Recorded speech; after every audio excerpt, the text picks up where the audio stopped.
Hey, all right, good afternoon. Good afternoon. About halfway through camp, through training camp, and just looking back at the scrimmage and then progressing into yesterday and today, things we want to emphasize are being emphasized, and we're getting some pretty good productivity. We talked about, improving and elevating our identity as being a physical team, a team that can make explosive plays, but also a team that can be disciplined, eliminate penalties, cut them down even more so. Had good progress with that last year, and it's got to get even better. And being a team that could execute at a high level when we're tired, when we're exhausted. So a couple of periods today demanded that of them. They were team periods, almost like team gut checks, making sure that no subs can come on in. Guys got to finish the drive on each side of the ball, and even sometimes manufacturing first downs to make sure that guys can stay out there and just play extended series and see how we perform when we're really tired. But a lot of position battles going on. Injury-wise, we held out Jake Breland today. He got nicked up pretty good yesterday, but I think he'll be fine maybe another day or two. Cam's increasing the number of reps that he's taken out there in Indy and whatnot, so he's just about ready to go. You guys probably know better than me. We got 110 guys in camp, so I can't remember all that stuff, but be glad to ask him. David was good. He went 100% today. Diamador was 100% today. Held out Khalif. He was, but his is mild. He should be ready to go by tomorrow, and again, open to questions. Coach, now that you've had a chance to watch the scrimmage, who stood out to you that you didn't notice live? I think it was the same guys we mentioned. I thought my eyes did a better job seeing it on the field than I thought, but we're just making improvements in our physicality. That's the thing that stood out the most, and we got to continue to do so. I mean, there were some times where we didn't look like the Oregon football team we're trying to be as well, so that was demanded of our guys today. But just overall, we're running the football better, which is a big point of emphasis for Coach Avalos and the rest of the defensive guys. We're just getting there faster. We're getting there with more physicality and making sure that, when we are getting there, that we're making something happen. We're not just getting knocked over. We're pushing piles back, creating walls, setting good edges. So overall playing real good defense. And then offensively, just really like the way that Justin is just running the offense. He's just really efficient, but at the same time, he's aggressive. And we've got some players on the outside that are making a lot of good plays for us, and some guys on the inside that are making good plays for us as well. So overall, good progress. Lots to clean up, but overall pretty good. You created some competitive situations for your kickers the last couple of days, and thoughts on how they look, particularly Stack coming off playing hurt last year. How you feel like he looks really good. I mean, if you had to look at it right now, you look at from a kickoff standpoint, Cam Lewis probably has a little bit of an edge, but that's still going on. From a field goal standpoint, I think all three guys are still battling. Stack is looking really good. He's doing some good stuff. From a punting standpoint, Blake is punting the ball well, really has improved. Snee is also improving. Blake is probably a little bit ahead, so that's probably a pretty good snapshot right there of where it's at with an entire, 3 weeks to go until we can make a decision. What are the candidates to return kickoffs and punts for you guys? Kickoffs, Travis is a guy that we really like back there, sure-handed, good decisions. Jalen Red, explosive guy. Also, he's played so much football, very savvy. Guy can also make good decisions, and he throws it up in there as a blocker too, so we trust him. We really like Javon in the return game, both in the punt return game and the kickoff return as well. Jawan has gotten some reps back there. Travis has gotten some reps as a punt returner. Daywood has gotten reps as a kickoff returner. Who else? Diamador, been a guy that is pushing for ones on the ones for a kickoff return job as well. So we feel good about the depth, and it's hard to practice at full speed, but we did, and we got to see what guys can do, and those guys seem natural. Now I might be missing the guy Micah. He's another one in the punt return game. He has taken kickoff return stuff as well, but he seems very comfortable in the punt return game as well. So we got a good, tough decision there to make. You're expecting these guys back in the secondary, but nevertheless, it's always good when you have a near full-strength unit out there back when you were down so many guys late last week. What was it like to have all that personnel back? What you see it was good. You got to rotate those guys. You look at not only their value on defense, but their value on special teams. It's critical that they get all those reps that they're getting now. And you got to throw these young guys into the fire as well. You got to find out if they can think, if they can make their calls, react, communicate on the run. And then can they learn? Can they digest this stuff? Can they learn conceptually and then have it transfer over to the football field? You'd said in L.A. that you thought Brady could compete for that starting job. He certainly has. He was taking first-team reps the better part of last week. What have you seen from him that's been different in this defense? He's talked about being more comfortable in a traditional safety spot. How big a difference has that been for him? It's just good decision maker. I mean, the guy triggers. He sees things, he diagnoses them very quickly, and boom, he can hit the gas and run the alley to make a tackle. He could play the middle of the field. He could play off the hash. He does a really good job in man coverage. And, I talk about Nick, and Nick's the same thing. Nick's a big presence, and Nick has really elevated his game, not only in the way he covers and strikes and tackles, but the way he communicates and his leadership role on the team. I mean, I see a guy like Nick, I see guys like Brady. The other day I see Nick out there coaching and pushing the younger guys.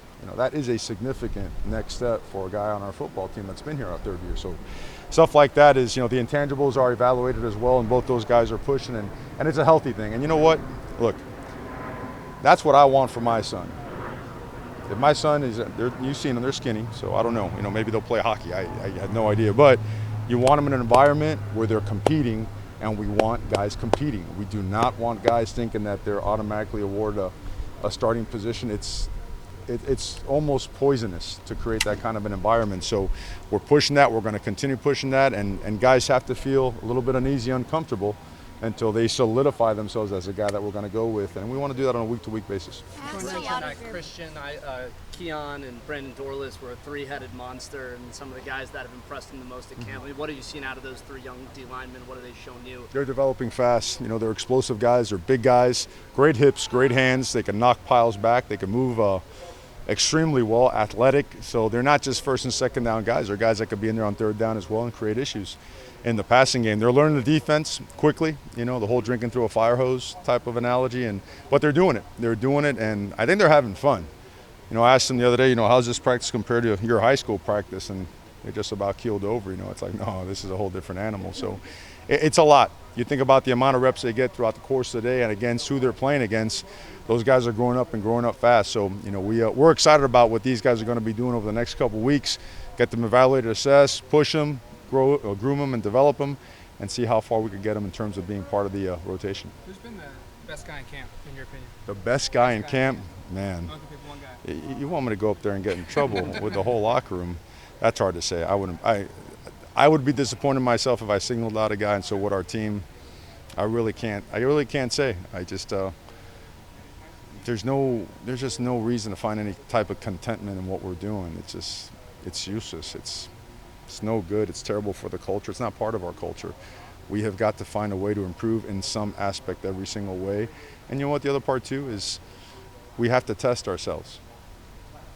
Like today, we have to test every single day. We have to test our run game, our protections, our coverages, our pressures. We have to test everybody every single day to be prepared for what the season presents, right? A lot of challenges on the road and at home, so we just got to keep testing ourselves. Asked a lot of your players about Isaac Slade Matatia, and they described him as calm, cool, collected, yet extremely respected among the entire team. How would you describe him? Obviously, he has no social media. He's kind of a quiet guy, but he's in a role where he has to speak up a lot. Well, I think they described him perfectly. I think why they respect him is because he's accountable. He's a tough guy, and when I say tough guy, toughness to us means always being there early, doing the right things when you're supposed to do them, even when you don't want to do them, making sure that you're doing things exactly to the way they're being taught, demanding the most from others in a positive way. Doing the right things all the time is being a tough guy, and that's what he does, and he does that at a high level. He's now weighing 235 pounds, which is almost 20 pounds from what he was a year ago, and you feel it in the way that he is, throwing his body around and throwing some people around. The guy's been really good since from springtime all the way through the summer now, and his productivity right now is through the roof. So real fired up about him and what he's doing. When you guys are recruiting guys from the Southeast, what's the most common question you get from them in terms of what the Northwest is like, or just what's kind of like the main concern down there about coming out here? Their main concern, how quickly can they get out here, and how often can they come out? They love it. Once they come here, all questions are answered. And I think we all know that, right? We've all been here a while. It's hard to find a better place and a better community, better fan base, better support than what you have here. And I think even when I was living down that way, it was the brand Oregon was always something that really just popped. You know, you just want to know, you want to go see, you want to find out for yourself. And I think once they land here, you know, the flight's a little bit farther away. I get it, you know. So watch 2 movies, you'll be fine, right? Land and check everything we do here and how we do it. And I think the biggest thing, the commitment to, it's not just the nice looking stuff, it's the commitment by the administration and the coaching staffs to the student athlete and their personal lives and their athletic lives, their academic lives. I think it all sinks in. You know, that's what parents want. And that's what I want. So we feel really, really strongly about that. Is it clicky at all with, like, do guys from the South hang out with guys from the South, guys from California hang out with? I wouldn't say that. I think that's the best part about our locker room. I mean, our coaching staff, we're from all over the map now. I mean, you couldn't, if you had to draw lines like where we're from, you'd find that we're about as from far away from each other and as diverse as you could possibly imagine. And I know we've said it before, I don't want to sound like a broken record, but that's the way it should be. I mean, I think that's a huge part of growing up. I loved growing up in a place where you saw every culture, every skin color, every ethnicity, every language, and like, it's cool. It's all right. And raised and developed to be in those types of atmospheres is critical for our young men in terms of their growth, their development. When they go on, they become fathers and leaders as well, right? So that's what our locker room is. It really is. It's a direct reflection of what the world, you know, should be, right? More times than not. Everybody just from different places find a way to come together and get it done. So that's what we're doing. How does Jordan Scott's story help you recruit future Florida guys? I mean, he came here, played right away, he's on track to graduate in 3 years. Well, and I think the special part about Jordan Scott is that he's a special guy. He's like, you got to want to do it, right? You got to want to really push yourself, extend yourself, and see what you can do. I mean, how far can you, who's going to make you the best that you can be, no matter where it is, close, far away. And when a guy like that comes on over and has the type of success that he's had on the field, classroom, outside, you know, he's become a very visible figure in our program as well. And for all the right reasons, I think it speaks volumes. You know, and I think parents and players, they want to see that. They want that for their children as well. So, you know, he's kind of like a walking billboard for us in Florida. Real wide one, real big one. Sorry, go back to the conversation in the winter with David. He comes in, he says he approached you about making that change. You know, guys have done it before, it's not unheard of, but it can go 2 ways. It could be a kiss of death and a guy switches to defense and he's never heard from again, or he can have some success and play quite a bit. It seems like he's doing the latter. What were you initially thinking, and what are you thinking seeing him out? Well, we had asked him way before that, how would he feel about trying corner at some point in time, and he was open to it. And so when, you know, the opportunity came up to try it, you know, he had played that in high school before. You know, Dave was a very good athlete, had played all over the place, ran track as well. I think there's nothing wrong with that. You know, I think it's great, especially if it works out like it did. I just think it's a great job by our coaching staff, you know, in this case particularly Dante Williams, of making sure that he wasn't just an added piece, just wasn't stockpiling talent. He's groomed this guy, developed and taught this guy to be a guy to a big-time contributor right now, and that's playing good football for us. So, and he still has to develop, and he wants to develop. And David's a good guy now. David works at it. He's doing well in school. He wants to be a good football player. He's far away from home too, and he loves his teammates. You know, he loves his football family over here. So credit to both those guys. Speaking of guys that have developed, MJ Cunningham, what have you kind of seen? Where's the growth been maybe the largest for him? He's improving.